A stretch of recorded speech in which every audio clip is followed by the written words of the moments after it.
मैं हंस रहा हूँ क्योंकि अभी सिचुएशन पूरी कंट्रोल में है, फिर भी मेरा मन और दिल अंदर से बहुत ज़्यादा डरा हुआ है। इसकी वजह है मेरा पास्ट, मतलब जो ट्रोमा है मुझे पास्ट के। जैसे कि अब मुझे फियर ये होता है कि मेरा आगे क्या होगा। ये एक ट्रोमा जैसा फील होता है। क्यों पता है? क्योंकि लंबे वक्त तक मैंने इतनी खतरनाक बैटल की है, इतना खतरनाक लड़ा हूँ सबसे, मतलब मेरे खुद अपने अंतर मन से भी, मेरे परिवार के खिलाफ भी, मेरे अपने लोगों के खिलाफ भी। मैं एक ऐसा जंगबाज बन गया था कि मुझे बस किसी भी हालत में अपनी फैमिली को स्टेबल बनाना था। उसके लिए मैंने सारी जिम्मेदारी अपने सर पर ले ली और बेखौफ लड़ता चला गया। कुछ नहीं सोच रहा था, बस लड़ता रहता था, लड़ता लड़ता। अब सिचुएशन, अब बैटल तो खत्म हो गया है, अब लड़ना भी, युद्ध खत्म हो गया है। तो जब युद्ध खत्म हो जाता है तो वो के जो योद्धा है वो जाते कहाँ है? तो अब मेरे साथ है ना, डर लगने लगा है मुझे, हर दिन का एक डर लगने लगा है कि आज मेरे साथ क्या होगा।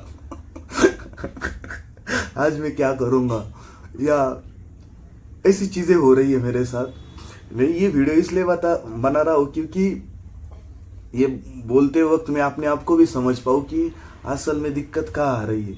और हाँ, मैंने जीवन का बहुत बड़ा साल, बहुत बड़ा वक्त अकेले गुजारा है, बहुत बड़ा वक्त। जैसे कि मान लो 17 साल से 31 साल, मतलब 14 या 15 साल हुए होंगे, मैंने अकेला बैटल लड़ा है, अकेला दौर निकाला है। तो अब है ना, अब चीज़ें जब नॉर्मल होने लगती है ना, तो वो भी हम जैसे लोगों के लिए नॉर्मल नहीं रहता। क्योंकि हम उस दौर के खिलाड़ी थे जहाँ पे पूरी दुनिया हमसे डर रही थी, सब लोग हमसे नहीं क्या नफरत कर रहे थे, हमें वो अच्छा लग रहा था। अब चीज़ें एकदम नॉर्मल हो रही है ना, तो वो हमें रास नहीं आ रहा है। तो मैं अब बैठे बैठे यही सोच रहा हूँ कि अब क्या करें। तो ये भी एक दौर आता है जीवन में। तो होगा, अभी पर टाइम जाएगा।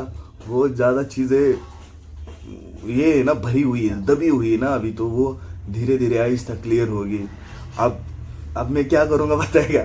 अब मैं गर्लफ्रेंड बनाना चालू करूँगा, अब नई नई लड़कियों से मिलूँगा। अब वो भी बहुत ज़रूरी, क्योंकि उस बैटल में मैंने ना कभी किसी लड़की की तरफ देखा, ना, बस मैंने काम काम काम को इतना शिद्दत से चाहा, इतना प्रेम किया कि नहीं छोड़ूंगा, नहीं पीछे नहीं हटूंगा। तो अब नहीं। और जितने भी ये वीडियो देख रहे, मैं आपको एक चीज़ बताता हूँ कि लाइफ में बैलेंस करके रखो। और जितनी माताएं हैं सबसे ज़्यादा, जो अपने भाई के यहाँ रह रही है बच्चों को लेकर, मैं उनसे यही कहना चाहता हूँ कि जितना हो सके अपने बच्चों को लो, उठाओ और साइड में रहो।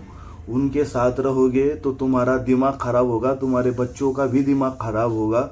और बहुत सादा चीज़ें इतनी गंदी तरीके से होंगी उन बच्चों के साथ जो तुम सोच भी नहीं सकते। और जितने भी कोर्ट कचहरी के जो चक्कर लगा रहे हैं माँ बाप, तो उनसे मेरा यही कहना है कि आपके वो 2 बीघा ज़मीन और 3 बीघा ज़मीन के लिए आपके बच्चों को दाव पे मत लगाओ।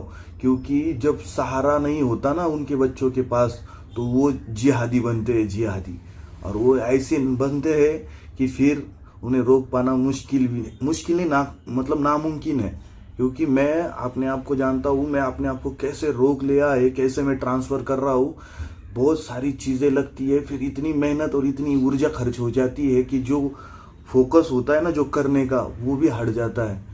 तो यही कहना था कि भाइयों, अपने बच्चों को संभालिए जो छोटी उम्र में, उनसे प्यार कीजिए, यही सबसे बड़ा गिफ्ट है। अब मैं तो इससे निकल जाऊंगा क्योंकि मुझे पता है मैं बहुत टफ हूँ।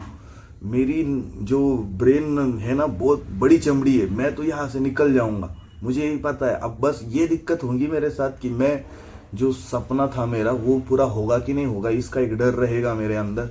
क्योंकि मैं चाहता हूँ कि मेरा एक सपना है, जैसे कि मुझे एक्टर बनना है, मुझे एक्टिंग और कैमरा बहुत पसंद है। तो अब वो सपना मैं ज़रूर पूरा करूँगा। तो बस ये सुबह सुबह ये वीडियो इसलिए बना रहा हूँ क्योंकि मेरे पे जो बीती है, ये मेरी कोई ऐसा नहीं कि मैं बहुत विक्टिम हूँ या मेरे साथ बहुत बुरा हुआ, ये तो अच्छा हुआ, होना ही था। बस मैं इसलिए बोल रहा हूँ कि जो बच्चे छोटे छोटे हैं तो उन्हें गाइडेंस मिले और ये चीज़ें बहुत लोगों के साथ ना हो। सोशल मीडिया का ज़माना है, मेरे लिए मत करिए, पर ज़्यादा से ज़्यादा शेयर करिए कि उन लोगों तक पहुंच जाए जो ज़्यादा गांव खेड़े में रहते। गांव खेड़े में लोग ऐसे ऐसे हैं कि मैं बता भी नहीं सकता। उसके ऊपर मैं तो पूरा ऐसे लिख सकता हूँ कि कैसे कैसे चीज़ें हो जाती है। मतलब 2 कौड़ी के जिनको ज्ञान होता है ना, वो भी ज्ञान पेलने के लिए आ जाते हैं। तो इसलिए